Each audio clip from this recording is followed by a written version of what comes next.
This speech is about preparation for societal collapse. We'll be covering some scenarios, how to prepare, what do you absolutely need, and my conclusion. According to Joel Skousen in his book, Strategic Relocation, some scenarios that might befall us in which you may want to be prepared would include a currency crisis. Right now we have some serious problems in our banking system, as well as in our trade, our petrodollar system. Another thing that might fall under this would be widespread unrest due to food shortages. Right now, California is in a statewide drought, and they provide quite a bit of food. You wouldn't believe how much tomatoes come out of California, for instance. There are a lot of things that could fall under widespread unrest. It could be something as simple as people not getting their food stamps. And there was a good example of that, I believe, last year. Another thing that might happen would be a natural disaster. Floods, tornadoes. We've got a super volcano out there in Wyoming, and if that sucker goes up, it would make Mount St. Helens look pretty small. The ash and the gas cloud would be devastating, not only to our crops and our consumables, but to much of the inhabitants that live east of that volcano. Another scenario could be war. 25% of Americans right now would be more than willing to secede from America. And they don't all just live in Texas. They would be, if they were given the opportunity, they would be willing to vote to secede. And there are plenty others, I would imagine the other 75%, who either aren't sure about that or would want to prevent that from happening, as happened back in the Civil War in the 1800s. Another thing, another potential war could be an invasion. If we were to get into a slug out with Russia and or China. I mean, back in World War II, Japan didn't invade America because they were worried about a rifle behind every blade of grass. But after you lob a bunch of nukes into America, that may not be such a worry. So, according to survivalblog.com,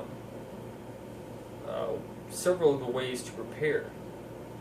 The biggest is to research. It takes a lot of time, a lot of investment to figure out what is going on and the best way to prepare for each scenario.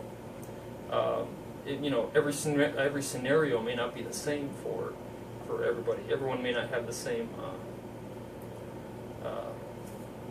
conclusions to each scenario. Maybe a currency crisis doesn't float your boat, or maybe worrying about a super volcano going off doesn't do it for you. Maybe something else will. Maybe Ebola is enough to get you into looking into your options. Changing preparation is a lifestyle change.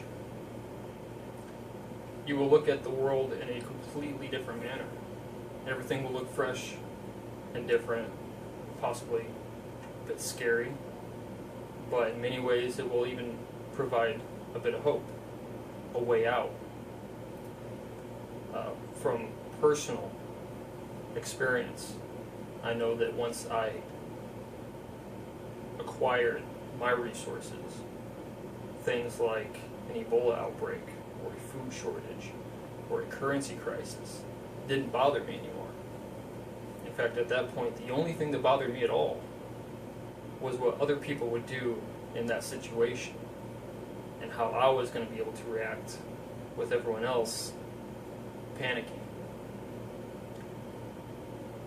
These skills that you will learn when you prepare will help you in everyday life. Say you prepare for a currency crisis or civil war or something of the like, you may find that the outdoor survival skills help you, on a weekend of hunting. Maybe you get caught out in a snowstorm, and you use those skills you acquired through your research to provide shelter and maybe water and a fire that you may not have otherwise been able to had you not done the research first.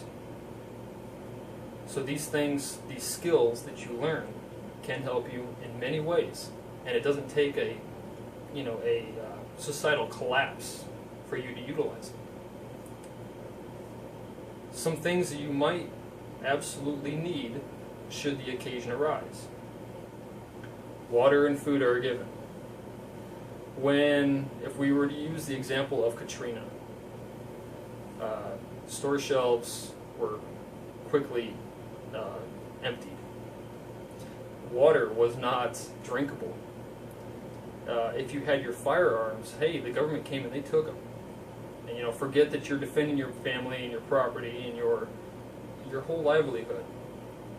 They came and took them for your protection, is what they said. So self-defense is definitely important as well. In the same scenario, let's say that the Army rolls up in their paddy wagon and they raid you of the weapons that you may have out ready at hand. It would behoove you to have a backup, stashed somewhere. Now that's up to you to determine where this would be, whether it's an attic, whether it's a hole in the ground. It could be underneath a table, a coffee table. The point is that it's good to have a backup for a backup. In the book The Beginning of the End by Michael Snyder, another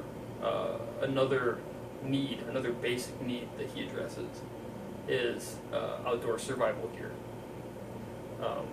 Tents, wet and cold weather, fire starting equipment.